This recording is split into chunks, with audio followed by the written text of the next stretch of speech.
Последние события, которые произошли на таджикско-киргизской границе, вызывало серьезную озабоченность и тревогу и среди жителей и Таджикистана, и Киргизстана. Дело в том, что в процессе конфликтной ситуации, которые произошли на таджикско-киргизской границе, к большому сожалению, оно привело к человеческим жертвам. Если будем помнить историю, таджикскому и киргизскому народу объединяет многое общее и культурное, и религиозное, и научно-историческое наследство, которое в протяжении испокон веков таджикский и киргизский народ, они жили в соседстве, в духе доброты, в духе взаимопонимания и взаимоуважения.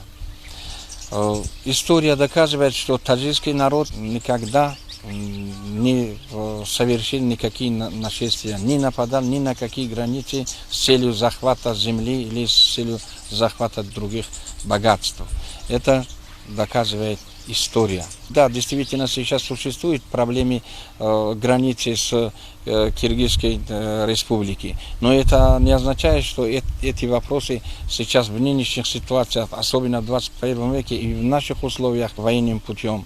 Поэтому я думаю, что в нынешней ситуации, при сложившейся ситуации, задача интеллигенции, задача представителей науки, уважаемые люди и со стороны Таджикистана, и со стороны Киргизстана, мы должны встретиться с народом, организовать встречу с народом, объяснить им, каким последствиям приведет вот эти конфликты и недопонимания, которые сейчас они возникли. Все спорные вопросы сейчас можно решить путем переговоров, путем разъяснения, путем объяснения. Я думаю, что все вопросы, нерешаемые вопросы нет, поэтому все вопросы решаемые. Я обращаюсь к обеим странам, к представителям обеих стран, к народу обеих стран, чтобы, значит, придерживаться мира, придерживаться добрососедствия и взаимопонимания, прийти к соглашению, взаимопонимания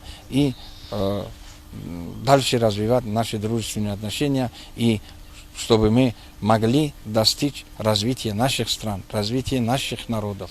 И в этом плане я думаю, что мы можем быть счастливыми.